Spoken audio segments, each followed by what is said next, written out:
तमाम इंसानों के बाप आदम अलैहिस्सलाम हैं, ये सबको पता है।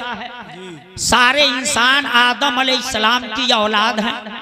आदम अलैहिस्सलाम को रब अभी बनाया नहीं था,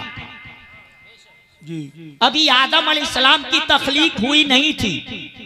तमाम इंसानों के बाप आदम अलैहिस्सलाम को रब बनाया नहीं था। उस वक्त रब्बे कायनात ने फरिश्तों से फरमाया, जो कुरान मुकद्दस की आयत मुकद्दसा में उसका जिक्र है, वइज़ क़ाल रब्बुका लिल मलाइकति इन्नी जाइलुन फिल अर्द खलीफा। याद करो उस वक्त को जब रब्बे कायनात ने फरिश्तों से कहा था, ऐ फरिश्तों, मैं जमीन पर अपना नायब, अपना खलीफा यानी इंसान पैदा करने वाला हूँ, आदम को पैदा। क्या बात है, सुभान अल्लाह। बहुत ये क्यों फरिश्तों से कहा? सारी कायनात का खालिक है, जमीन बनाया, आसमान बनाया, शम्सो कमर को बनाया, सब कुछ बनाया, वैसे आदम को बना देता। फरिश्तों के सामने ये बात रखने की जरूरत क्या थी? क्यों फरिश्तों के सामने इस बात को रखा? गोया देखना था फरिश्तों से पूछ करके कि तुम क्या कह रहे हो। फरिश्तों, रब ने फरमाया, मैं जमीन पे अपना नाइब और अपना खलीफा यानी आदम अलैहिस्सलाम को बनाने वाला हूँ। तो जानते हैं फरिश्तों ने क्या कहा?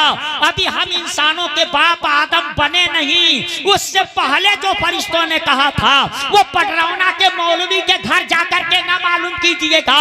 30 पारे का जो कुरान है उस कुरान को खोलिएगा, आपको पता चलेगा। उस वक्त फरिश्तों ने कहा था, अतजालू फिया मयुफ्सिदु फिया वयस्फिकुद्दमा। ऐ रब्बे कायनात, क्या तू उसे पैदा करेगा जो जमीन पे जाकर के फसाद बर्पा करे, जो जमीन पे जाकर के कुरेसी करे, जमीन पे जाकर के फसाद बर्पा करे? मैं सोच में पड़ गया फरिश्तों, अभी आदम बने नहीं, तुमको पता कैसे चल गया कि ये जमीन पे जाकर के फसाद बर्पा करे? अभी तो आदम बने नहीं, बहुत खूब। तुझको पता कैसे चला कि ये जमीन पे जाकर के फसाद बर्पा करेंगे, ये जमीन पे जाकर के कुरेसी करेंगे?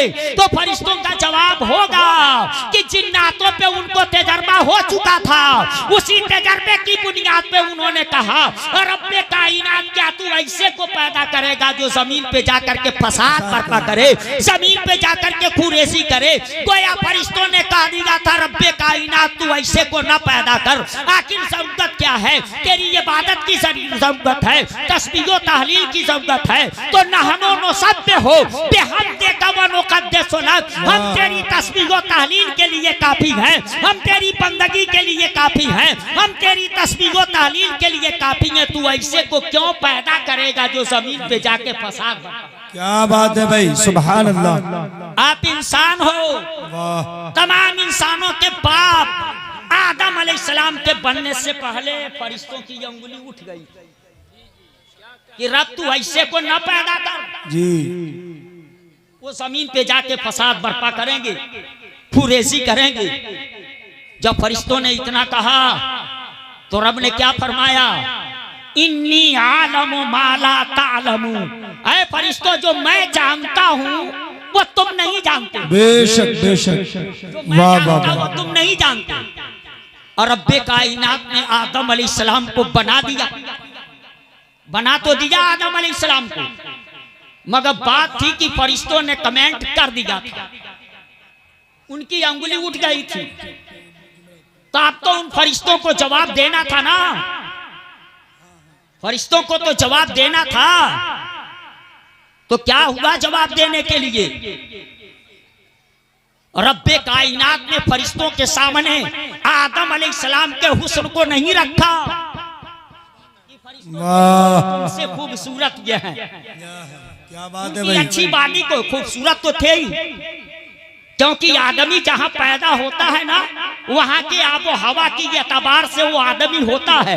अफगानिस्तान में पैदा होने वाले खूबसूरत होते, बड़े तगड़े होते, बड़ी लंबी बॉडी होती। तो मुसलमानों ऐसे ही आपस में पैदा होने वाले काले कलौटे होते। तो मुसलमानों जगह जगह के एतबार से जहाँ पैदा होता है वहाँ के एतबार से आदमी होता है। तो आदम अलैहिस्सलाम तो न कश्मीर में हुए थे, न हबस में हुए थे, वो तो जन्नत में पैदा किए गए थे। तो जो जन्नत में पैदा किया गया होगा, मुसलमानों उसके हुस्न जमाल हाल क्या होगा, वो कितना हसीन व जमील होगा। जन्नत में आदम अलैहिस्सलाम को रब्बे कायनात ने बना दिया। नारे तकबीर, नारे रिसालत, जामिया फैजुल उलूम, माशाअल्लाह। तो रब्बे कायनात ने फरिश्तों के सामने रखा, क्या रखा? फरिश्तों, तुम तो उंगली उठा दिए थे कि ऐसे को ना पैदा कर, मगर मैं कहा था जो मैं जानता हूं वो तुम नहीं जानता। क्या बात। अब आओ देख लिया जाए, तुम बेहतर किए बेहतर। सुभान अल्लाह। तो मुकाबले पे उतारा है, तो मुकाबले के लिए खानदान नहीं दिखलाया कि कितना आला इनका खानदान है। मुकाबले के लिए बिल्डिंग नहीं दिखलाई कितनी बड़ी इनकी बिल्डिंग है। मुकाबले के लिए इनकी बॉडी नहीं दिखलाई कितनी अच्छी इनकी बॉडी है। मुकाबले के लिए मुसलमानों इनकी दौलत को नहीं दिखलाया, प्रॉपर्टी को नहीं दिखलाया, बल्कि हुआ क्या, वअल्लमा आदम अल-अस्मा कुल्लहा, रब्बे कायनात ने आदम अलैहिस्सलाम को तमाम चीजों के नाम बता दिए, यानी इल्म की दौलत अता कर दी। सुम्मा अरदहुम अलल मलाइका, और फिर वो सारी चीजें पेश की फरिश्तों के सामने, और फरिश्तों से पूछा, फरिश्तों बताओ इसे क्या कहते हैं, इसे क्या कहते हैं, इसे क्या कहते हैं। फरिश्तों ने कहा हमको उतना ही इल्म है जितना तूने बताया, ला इल्म लना इल्ला मा अल्लमतना। फरिश्ते ये कहकर के खामोश हो गए। तो रब्बे कायनात ने अब आदम अलैहिस्सलाम से कहा, फरिश्ते तो खामोश हो गए, मगर आदम से कहा गया अब आप बता दीजिए। मुफस्सिरीन फरमाते हैं आदम अलैहिस्सलाम एक एक चीज का नाम बताना शुरू किए, एक एक चीज का नाम बताना शुरू किए। फरिश्ते खामोश, बता ना सके, मगर आदम अलैहिस्सलाम के पास इल्म था। उसी इल्म की बुनियाद पे एक एक का नाम आदम अलैहिस्सलाम ने बता दिया। तो जहां फरिश्ते खामोश हो गए, वहां हम इंसानों के बाप आदम अलैहिस्सलाम मुसलमानों सारी चीजों के नाम बताए। उसी की तरफ शायर इशारा करता है, बदल डाली है अब तो अंदाज़े बयां हमने, बदल डाली है अब तो अंदाज़े बयां हमने, नहीं तो बंद कर दी थी फरिश्तों की जुबां हमने, नहीं तो बंद कर दी थी फरिश्तों की जुबां हमने। हमने वो बताया था जो फरिश्ते बता न सके। बेशक, सुभान अल्लाह, सुभान अल्लाह। अब सवाल ये पैदा होता है, रब्बे कायनात मुकाबले के लिए आदम अलैहिस्सलाम के किसी भी दूसरी चीज को पेश कर सकता था, मगर मुसलमानों रब ने आदम अलैहिस्सलाम की बरतरी का लोहा मनवाना होगा तो कुछ नहीं पेश किया, सिर्फ उनके इल्म को पेश किया और फरिश्तों से मनवा लिया। अगर आदम अलैहिस्सलाम की बरतरी है तो न खानदान की बुनियाद पे है, न नस्ल की बुनियाद पे है, न प्रॉपर्टी की बुनियाद पे है, न दौलत की बुनियाद पे है, न सरबत की बुनियाद पे है, न खानदान की बुनियाद पे है। वो आदम के बेटे कितने नादान हैं जो दुनिया में मुकाबले के लिए अपनी बिल्डिंगें दिखलाया करते हैं, अपनी प्रॉपर्टी दिखलाया करते हैं, अपनी पूंजी दिखलाया करते हैं, अपनी दौलत दिखलाया करते हैं, अपनी गाड़ी दिखलाया करते हैं। और तेरी बुजुर्गी और तेरी बरतरी का लोहा जो फरिश्तों से मनवाया गया था वो दौलत की बुनियाद पे नहीं, इल्म की बुनियाद पे मनवाया गया था। इसलिए दुनिया में बिल्डिंग बनाने में पीछे रहना, मगर इल्म हासिल करने में किसी से पीछे न रहना, बैंक बैलेंस करने में पीछे रहना, मगर आदम के बेटे हो इल्म हासिल करने में किसी से पीछे न रहना। वाह वाह, बहुत खूब, सुभान अल्लाह, सुभान अल्लाह। जमाना गया, जमाना गया जब लाठी और डंडे की जंग लड़ी जाती थी। क्या बात, सच है। लाठी और डंडे का जमाना गया, अब तो गोला और बारूद का जमाना आ गया। मगर ये भी कारीगर नहीं है। आज के जमाने में सबसे कामयाब हथियार जिसे कहेंगे वो कलम है। कलम है, बेशक। कलम से जो काम होता वो मिसाइलें नहीं कर सकती, वो एटम बम नहीं कर सकता, वो हाइड्रोजन बम नहीं कर सकता। इसलिए मैं कहूंगा मुसलमानों, अगर जमाने का मुकाबला करना है तो ऐसी सूरत में इल्म की जरूरत है। आज दुनिया चांद पे जाने की बात कर रही है, आज दुनिया चांद पे महल बनाने की तैयारी कर रही है, आज दुनिया सूरज की शुआओं को गिरफ्तार कर कर रही है। और हमारी कौम का हाल यह है कि हमारी कौम जलसे के नाम पे आकर के टहल घूम करके चली जाती है। जिस कौम को इतना ना पता हो वो कौम आज के हालात का मुकाबला कैसे करेगी, आज के जमाने का मुकाबला कैसे करेगी। दुनिया को 100 साल के बाद 100 साल के अंदर क्या क्या करना है ये दुनिया प्लान बनाती है जी।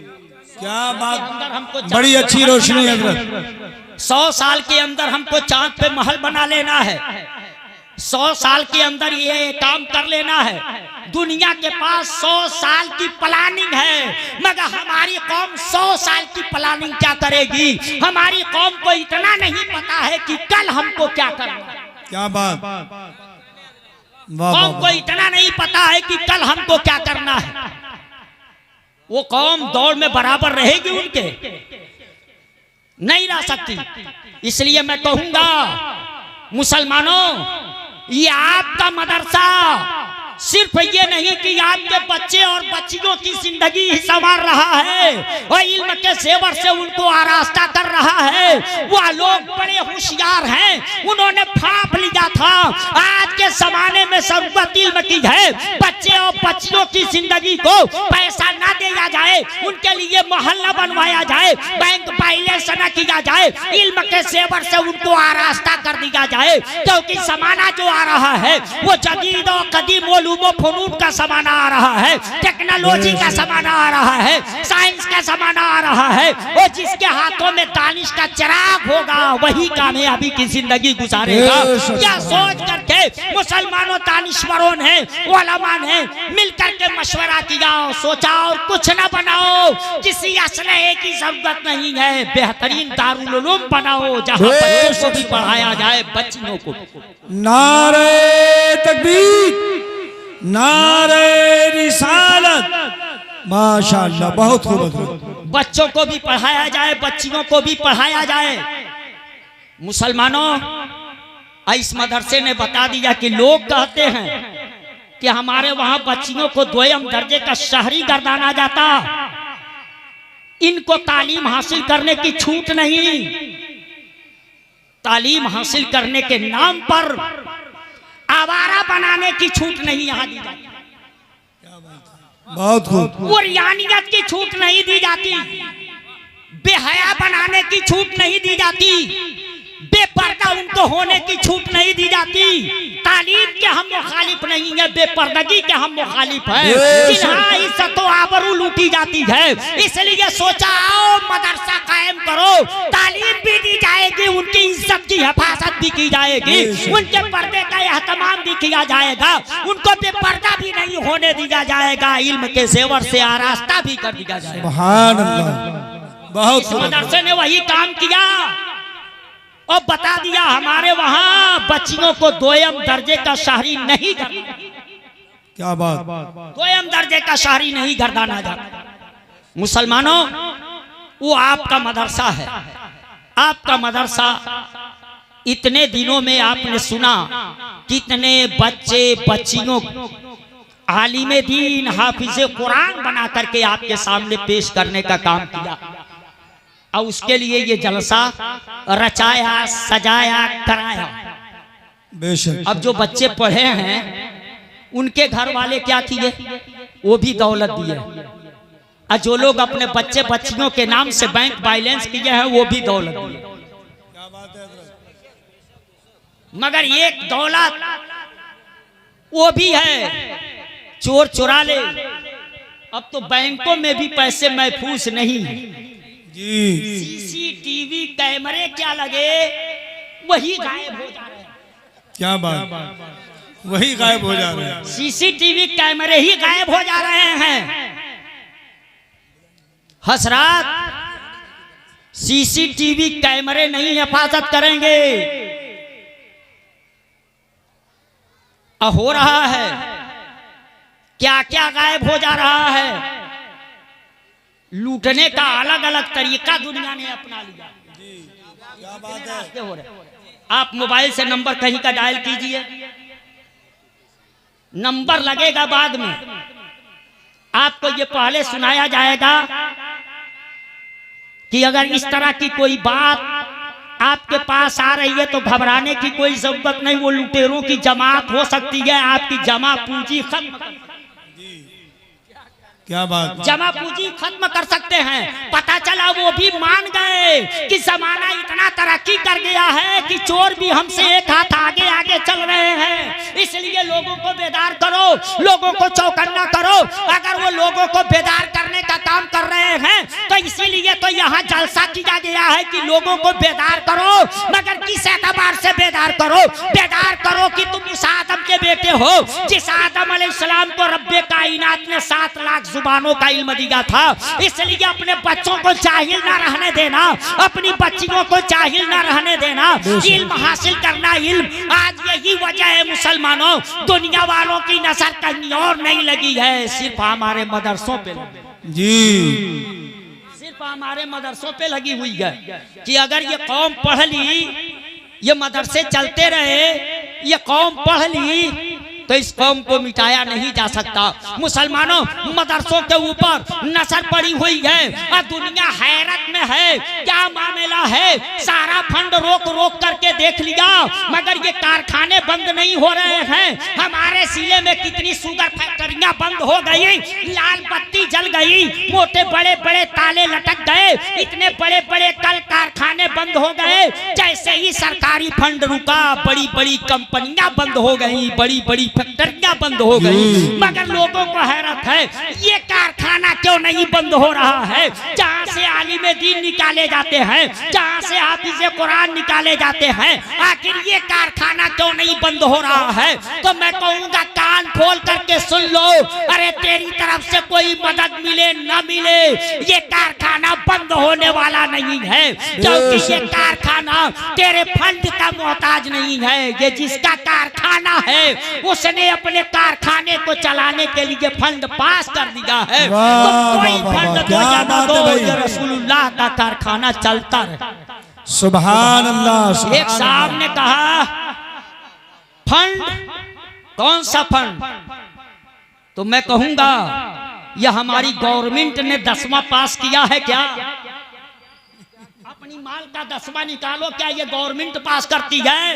नहीं। माल का 20वां निकालो, क्या यहाँ की सरकार ने पास किया है? नहीं। माल का 40वां निकालो, ये किसने पास किया है? रमजान में फितरा निकालो, ये किसने पास किया है? अपने गल्ले का 10वां और 20वां निकालो, ये किसने पास किया है? 2.5% ज़कात निकालो, ये किसने पास किया है? ये किसी के बाप ने नहीं पास किया है, रसूल पाक की शरीयत ने पास किया है, और रसूल पाक की शरीयत ने पास किया है। इसलिए मुसलमानों, न रसूल पाक ने जो फंड पास कर दिया वो फंड निकलता रहेगा, ये कारखाना चलता रहेगा। सुभान अल्लाह, सुभान अल्लाह, बहुत रहेगा, ये कारखाना चलता रहेगा। ये कारखाना बंद होने वाला नहीं। और जब तक ये कारखाना चलता रहेगा, आलिम दीन निकलते रहेंगे, हाफिज़े कुरान निकलते रहेंगे, दीन के सिपाही निकलते रहेंगे, दीन के मुबल्लिग निकलते रहेंगे, मस्जिद के इमाम निकलते रहेंगे, स्टेज के खतीब निकलते रहेंगे। लोग कहते हैं मदरसे वाले पढ़ा के क्या करेंगे, हम तो डॉक्टर बना दिए। मैंने कहा तूने साक्षरता अभियान चलाया था, तालीम बालिगा की स्कीम चलाई थी और पानी की तरह तूने पैसा खर्च किया था। मगर मुझे बता दे, ऐसे बाप के बेटे को क्या पढ़ा के तूने डॉक्टर बना दिया? जो बाप अपने बेटे को कपड़ा ना दे पाता हो, जो बाप अपने बीमार बेटे का इलाज ना करा पाता हो, जो बाप अपने बेटे की कॉपी किताब का इंतजाम ना कर पाता हो, क्या ऐसे गरीब बाप के बेटे को तूने पढ़ा के डॉक्टर, मास्टर, इंजीनियर बनाया? नहीं, चैलेंज कबूल करेंगे। मगर मैं कहूंगा जब सबके दरवाजे गरीबों के लिए बंद हो गए तो रसूलुल्लाह का दरवाजा एक खुला मिला। गरीब है चला, बाप कपड़ा नहीं दे पाता मदरसे में चला, बाप इलाज नहीं करा पाता मदरसे में चला, और मदरसे में जब आया तो मदरसे वालों ने कपड़ा भी दिया। वाह वाह वाह, क्या बात, उसको कपड़ा भी दिया। जी। मदरसे वालों ने साबुन तेल भी दिया, क्या बात। मदरसे वालों ने कागज कलम किताब भी दिया, मदरसे वालों ने रोशनी का भी इंतजाम किया। जब बीमार पड़ गया तो मदरसे वालों ने उसका इलाज भी कराया और पढ़ा करके उसको दीन का आलिम बनाया, आलिम दीन बनाया, हाफिज कुरान बनाया। अब लोग कहेंगे अरे मौलाना ही न बनाए, आलिम दीन और हाफिज कुरान ही न बनाए, और क्या बना? मैं कहा तुम समझ नहीं पाए, ये क्या बनाए? आलिम दीन बनाए। और जब आलिम दीन बनाए ना तो मस्जिद का इमाम बना। गरीब बाप का बेटा था, उस बाप का बेटा आलिम दीन हुआ। जिस बाप की गुर्बत और उसके मैले कपड़े को देख के लोग अपनी बगल में बैठने नहीं देते थे, उसी गरीब बाप का बेटा जब आलिम दीन हुआ, मस्जिद में पहुंचा तो मस्जिद का इमाम बना, मुसल्ला इमामत पे खड़ा हुआ। और जब मुसल्ला इमामत पे खड़ा हुआ तो ये हुआ डॉक्टर साहब बनाते, मदरसे वाले कौम का भी वफादार बनाते, मुल्क का भी वफादार। बेशक सच है। आपका ये मदरसा, जिस मदरसे से आज 100 से ज्यादा बच्चे बच्चियों को दस्तार दिया जाएगा, जी। आलिम दीन और हाफिज कुरान की डिग्री उनको मिलेगी, उनको दस्तार दी जाएगी, उनको चादर दी जाएगी। आप सर की आंखों से देखेंगे 100 से ज्यादा, और वो 100 जगह पहुंचेंगे। मुसलमानों 100 जगह पहुंच करके इस्लाम की तबलीग करते नजर आएंगे। बच्चियां जो यहाँ से पढ़ करके निकली हैं, समाज में जब पहुंचेंगी तो मुसलमानों उनकी एक एक अदा को दुनिया देखेगी, और देख करके दुनिया उनसे अपनी जिंदगी को संवारती नजर आएगी, क्योंकि वो संवर के जा रही है। दुनिया उसको देखेगी, अपने आप को संवारने का काम, बेशक सुभान अल्लाह, अपने आप को संवारने का काम करेगी। इसलिए ये जलसा जो हुआ है, आपको बुलाया गया, आओ, बड़ा चंदा दिया है तूने मदरसे को, क्या बात है, बड़ी मेहनत तूने की है, धान दिए हो, गेहूं दिए हो, 40वां दिए हो, 10वां दिए हो, 20वां दिए हो, फितरा दिए हो, चर्म कुर्बानी दिए हो। इतना देने के बाद 9-10 साल पहले जलसा हुआ था, 10 साल तक सोचते रहे होंगे इतना मैंने दिया है मदरसे को, आया वो गया कहाँ? इसलिए 10 साल के बाद मदरसे ने जलसा करके दिखला दिया और बता दिया, आओ आओ देख लो, तूने धान गेहूं देने का काम किया था, तूने 10वां और 20वां देने का काम किया था, मगर हम धान के बदले तुझे धान नहीं दे रहे हैं, आलिम दीन देने का काम कर रहे हैं, हाफिज कुरान देने का काम कर रहे हैं। मुसलमानों बताओ, ऐसा कारखाना चलेगा ना? क्या बात, बिल्कुल ऐसा कारखाना चलेगा कि नहीं चलेगा? चलेगा, चलेगा ना? कैसे चलेगा? वैसे चल जाएगा थोड़ो, वैसे नहीं चलेगा। इसलिए आपको यहाँ से तहैया करके उठना है कि हमने 10 साल जो दिया है, हमने उसका नतीजा देखा है, उसका रिजल्ट देखा है। अब इस मदरसे को हम इस तरह से चलाएंगे कि जरूरत पड़ी तो एक वक्त फाका करेंगे, जरूरत पड़ी तो पेट पे पत्थर मारेंगे, मगर मदरसे पे किसी तरह की आंच नहीं आने देंगे। इस मदरसे को चलाने के लिए हम हर तरह की कुर्बानी देंगे, अपने बच्चों को पढ़ाएंगे, अपनी बच्चियों को पढ़ाएंगे, इल्म के जेवर से आरास्ता और पारास्ता करेंगे। मेरे आका ने बहुत पहले कहा था, इल्म हासिल करो, इल्म चाहे तुझे चीन जाने। नारे तकबीर, नारे रिसालत, हजरत अल्लामा कमरुद्दीन साहब किबला। मेरे आका ने कहा था ना, इल्म हासिल करो, इल्म चाहे तुझे चीन जाना पड़े। मैं सोचा किसके सामने कहा था? सहाबा के सामने ना जी। जिनको आँख की जरूरत पड़ी तो वो भी मांगने नबी के पास गए। वाह वाह वाह, क्या बात है भाई, हक उन्हीं सहाबा के सामने मेरे आका ने कहा था, इल्म हासिल करो, इल्म चाहे तुझे चीन जाना पड़े। मैं सोचने लगा, सहाबा ने कहा होगा, या रसूल अल्लाह, हमको चीन जाने का इशारा क्यों किया जा रहा है? हमें तो जो कुछ लेना है वो आपसे लेना है, आप तो तो मरकज़ इल्म है, हमें तो जो कुछ लेना है आपसे लेना है। हमें क्यों चीन का इशारा किया जा रहा है? मेरे आका ने चीन का नाम रख करके कुछ इशारा किया था।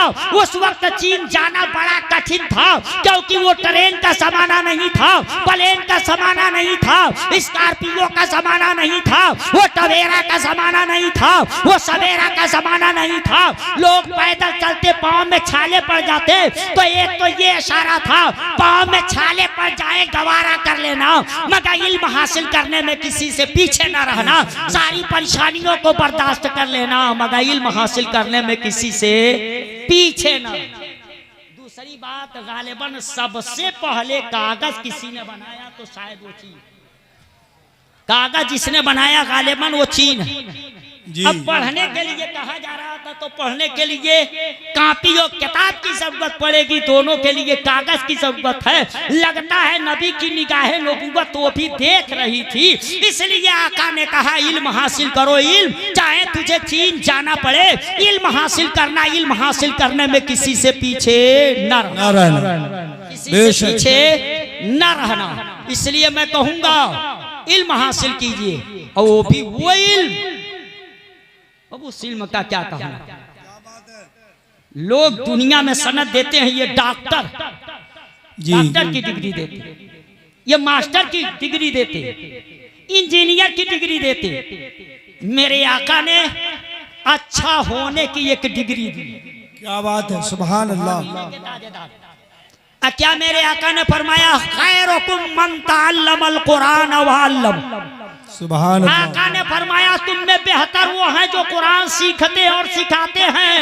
पटरौना का मौलवी कह दे फला बेहतर है तो बात गलत हो सकती है, मगर मदीने के ताजदार कह दे वो बात कभी गलत नहीं हो सकती। और मदीने के ताजदार ने कहा तुम में बेहतर वो है जो कुरान सीखते और सिखाते हैं, कुरान पढ़ते और पढ़ाते हैं। मैं सोचने लगा या रसूल अल्लाह, क्या डॉक्टर नहीं अच्छा है, क्या इंजीनियर नहीं अच्छा है, क्या प्रोफेसर अच्छा नहीं है? तो जवाब मिला उसको कहा गया कि वो अच्छा नहीं है। अच्छा डॉक्टर भी है, अच्छा मास्टर भी है, अच्छा इंजीनियर भी है, अच्छा प्रोफेसर भी है, मगर खैरुकुम मन तअल्लमल कुरान व अल्लमहु, मगर सबसे बेहतर वो है जो कुरान सीखता और सिखाता है। वो काम आपका मदरसा करता है। ये सनद कोई दुनियादार नहीं दिया है, महबूबे परवरदिगार। सुभान अल्लाह, सुभान अल्लाह। है जो कुरान सीखता और सिखाने का काम करता है। तो यहाँ मदरसे में कुरान सीखने और सिखाने का काम होता है। तो ये लोग बेहतर है ना, तो आप इनकी बेहतरी को मानते हैं, तो ये मदरसा चलना चाहिए कि नहीं चलना चाहिए? आप हाथ उठा करके बताइए, इस कौम को ऐसे मदरसों की जरूरत है कि नहीं है? संगत जो महसूस करे वही हाथ उठाए, बस देखते जाइए, हाथ नीचे ना कीजिएगा, उठाइए। माशाअल्लाह 100% लोगों ने कहा कौम को ऐसे मदरसों की जरूरत है। अब बता दो दुनिया वालों, ये मदरसा चलाने के लिए हमें जो भी कुर्बानी देनी पड़ेगी वो सारी कुर्बानी हम देंगे, मगर मदरसे में कभी ताला नहीं लटकने देंगे, मदरसे को कभी बंद नहीं होने देंगे। हम मदरसा चलाने के लिए पैसा भी देंगे, अपने बच्चे और बच्चियों को मदरसे में दाखिला करा के तालीम। बहुत ये बताओ, इस काम को अंजाम दो। बड़ी अच्छे लोग हैं, लोग कह रहे थे, मैं कहा ना कहने की कोई जरूरत नहीं। इस कौम को इतना पता है कि हमको क्या करना चाहिए। सुभान अल्लाह। बैठ गए। और अगर लोगों को बुरा ना लगे तो जो लोग अभी तक खड़े हैं, मैं उनसे कहूंगा मैं आपके इलाके का हूं, हमको कोई एतराज नहीं, मगर हमारा आपका एक मेहमान मकराना की सरजमीन से चल करके, जी जी क्या बात है, इतना लंबा सफर तय करके आया। और मेहमान भी वो है, मेहमान भी वो है जिसके लिए मेरे आका ने फरमाया उलमा उम्मती का अंबियाए बनी इसराइल। सुभान अल्लाह। कौमे बनी इसराइल के अंबिया की तरह। जब आका कहें ये कौमे बनी इसराइल की अंबिया की तरह, तो आपको कैसी इज्जत उनकी करनी चाहिए। क्या बात। आका ने फरमाया मेरी सुभान उम्मत के अल्लाह। उलमा कौमे बनी इसराइल के अंबिया की तरह। अब उनकी इज्जत कैसे करनी चाहिए? बुलाओ राजस्थान से, बुलाओ मकराना से और उनकी बात भी ना मानो। इसलिए मैं बड़ी अदब के साथ अपने नौजवानों से कहूंगा, नौजवानों बैठ जाओ, अब बता दो। हमें पता है हम नौजवान हैं, नौजवानों को पूरी दुनिया तलाश रही है, जिसको देखो उसे नौजवान की जरूरत है। आरपीएफ की भर्ती होती, बूढ़ा नहीं लिया जाता, नौजवान लिया जाता। सीमा सुरक्षा बल की भर्ती होती, बूढ़ा नहीं लिया जाता, नौजवान लिया जाता। देखिए मुफ्ती साहब आए, तशरीफ लाए, मैं कहा मुसलमानों होश की दुनिया में आओ। नारे तकबीर, की धरती से चल आपके बीच आए हैं। रिसालत उलमाए अहले सुन्नत हजरत अल्लामा मुफ्ती शमशुद्दीन साहब किबला, हजरत अल्लामा कमरुद्दीन साहब किबला, शहंशाह तरन्नुम जनाबे नूर अहमद नूर, नारे तकबीर, नारे रिसालत। माशाअल्लाह। अदब के साथ बैठ जाए। देखिए शहंशाह खिताबत फातिह मकराना हजरत अल्लामा मुफ्ती शमशुद्दीन साहब किबला मद्दसिल्लहुर नूरानी की तशरीफ आवरी हो चुकी है। हजरत से थोड़ी देर और समाअत कर लें। हजरात बैठ जाए, बैठ जाए आप लोग, बड़ी तेजी के साथ बैठ जाए। हजरात ये जलसे होते हैं ना, हमको आपको पता चलना चाहिए। लोग कहते हैं ये कौम गरीब, गरीब कौम में मुस्लिम 10-10 रुपए, 20-20 रुपए, 100 रुपए, 50 रुपए लगा करके इतना बड़ा जलसा करती। क्या इसलिए कि आओ टहल करके चले जाओ, दिल बहला करके चले जाओ? ये जलसे दिल बहलाने के लिए होते हैं? नहीं मुसलमानों, सोई हुई कौम को जगाने के लिए होते हैं, बिगड़े हुए लोगों को सुधारने के लिए होते हैं। हमें तो अफसोस होता है, एक झोला छाप डॉक्टर, झोला छाप डॉक्टर अगर मरीज को दवा देता है, कहता है ये दवा 3 टाइम पाबंदी से खाइएगा, तो उस झोला छाप डॉक्टर की बात लोग इतना मानते हैं कि 3 टाइम पाबंदी से उसको खाते। अगर उसके साथ उसने कह दिया चावल ना खाइएगा, क्या बात, आइसक्रीम ना खाइएगा, केला ना खाइएगा, दही ना खाइएगा, मछली ना खाइएगा, उसकी बात लोग मान लेते। बीमार तरस के रह जाता केला के लिए मगर नहीं खाने देते, बीमार तरस के रह जाता दही के लिए, दही है मगर लोग नहीं खाने देते। क्यों? डॉक्टर ने मना कर दिया है। अरे झोला छाप डॉक्टर की इतनी मानते हो तो मैं कहूंगा मुसलमानों, जिसको मदीने के ताजदार ने कहा था मेरी उम्मत के उलमा कौमे बनी इसराइल के अंबिया की तरह है, अगर उनकी बात तो उसी तरह से मान लेता तो 4 जलसों में जाता तेरी जिंदगी समर जाती, 4 जलसों में जाता तेरी जिंदगी समर जाती, तेरी जिंदगी में इनकलाब आ जाता। मगर उलमा कहते रहते हैं, तू आता है दिल बहला के चला जाता है, और नहीं तो कुछ जलसों से लोग आते हैं तो जाके चौराहे पे कहते हैं मजा आ गया, जलसा मजा लेने के लिए। अब तू मजा लेने की पोजीशन में है क्या? आज के हालात जैसे हैं, क्या तू मजा लेने की पोजीशन में है? तेरी इज्जत व आबरू का जनाजा निकल रहा है, क्या तू मजा लेने की पोजीशन में है? चेचनिया वालों से पूछो क्या गुजरी, बोस्निया वालों से पूछो क्या गुजरी, फिलिस्तीन वालों से पूछो उन पे क्या गुजरी। अब मैं आपसे कहना चाहूंगा, अफगानिस्तान वालों से पूछो उन पे क्या गुजरी, गुजरात वालों से पूछो उन पे क्या गुजरी। जिस कौम की इज्जत व आबरू दांव पे लगी हो, वो कौम भी मजा लेने में लगी। वो तो बेलगाम शराबी की तरह से है, शराब पी के उसको पता नहीं है कि क्या बात है। तो मजा लेने की पोजीशन में है कि खून के आंसू रोना चाहिए। बिल्कुल। इसलिए जलसों में मजा लेने के लिए ना आओ, अपनी जिंदगी संवारने के लिए आओ। मुझे एक बात बता दो, आज इस धरती के छाती पर नीले आकाश के नीचे तकरीबन 200 करोड़ नियर अबाउट 200 करोड़ की तादाद कलमा पढ़ने वालों की है। 200 करोड़, इससे भी ज्यादा। एक मोटी बात समझने के लिए मैं इसे कह रही हूं। अब मुझे एक बात बताओ, क्या जितनी तादाद आज है, क्या आज से 50 साल पहले इतनी तादाद थी? नहीं थी? नहीं थी। बोले 100 साल पहले उससे भी कम थी, 200 साल पहले उससे भी कम थी। यहाँ तक कि एक दिन आएगा और पीछे पलटते जाओगे तो तुझे बात याद आएगी कि एक दिन तेरी तादाद ये थी कि उमर से कहा था इस्लाम के दुश्मनों ने, उमर हाथ पे हाथ रख करके बैठे हो और कलमा पढ़ने वालों की तादाद 39 हो गई है, तो कभी तेरी तादाद दाल में नमक के बराबर थी कि नहीं थी? इतनी बड़ी तादाद कभी कलमा पढ़ने वालों की थी? बोल दे, अगर बात समझ में आ रही हो तो बोल दे, मैं आपसे रुखसत हो रहा हूं। इतनी बड़ी तादाद कभी थी? नहीं ना, इतनी बड़ी कभी तादाद नहीं न थी। मगर जहां ये मानोगे कि इतनी बड़ी तादाद कलमा पढ़ने वालों की इससे पहले कभी नहीं थी, वहीं ये मानना पड़ेगा जितना आज की तारीख में ये जलील और रुसवा है, इतना जलील और रुसवा क्या इससे पहले कभी था? नहीं था। तो मैं सोचने लगा जब तादाद कम थी तो इतना सलील नहीं था, तादाद बढ़ गई तो इतना सलील क्यों?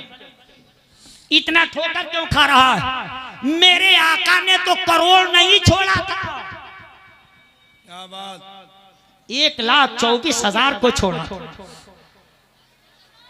मगर मेरे आका ने उनको कुरान दिया जी, कुरान दिया था और उनकी जिंदगी को कुरान बना दिया था। बेशक पढ़ने वाले कम थे, देखने वाले ज्यादा। कुरान बाद में देखा, सहाबा की जिंदगी पहले देखी, इस्लाम समझ गए। कुरान पढ़ के कम समझे, सहाबा को देख के ज्यादा इस्लाम समझे। तो मेरे आका ने कुरान दिया था, उनकी जिंदगी कुरान बना दिया था, उनको देख करके दुनिया इस्लाम कबूल करती थी। मगर आज हम इतना बिगड़ गए कि हमें देख के दुनिया क्या इस्लाम कबूल करेगी? जब तक आधार कार्ड ना देखा जाए पता ना चले ये ईद वाला है कि क्या बात है भाई? बता कितना हम बिगड़े। इसलिए होश की दुनिया में आपको बेदार करने के लिए जलसा किया गया। हमें उम्मीद है कि आप यहाँ से बेदार होकर के जाएंगे, दीनी बेदारी, तालीमी बेदारी आपके अंदर आएगी। आप होश के साथ, दिलो दिमाग के हासिरी के साथ बैठे, दिल के कानों से सुने। मैं आपका वक्त अगर ज्यादा लिया तो आपसे माजरत चाहूंगा। वाखिरु दावाना अनिल हम्दुलिल्लाहि रब्बिल आलमीन, अस्तगफिरुल्लाह रब्बी मिन कुल्ली ज़ंबिन व अतूबु अलैहि। अस्सलामु अलैकुम व रहमतुल्लाहि व बरकातुहू।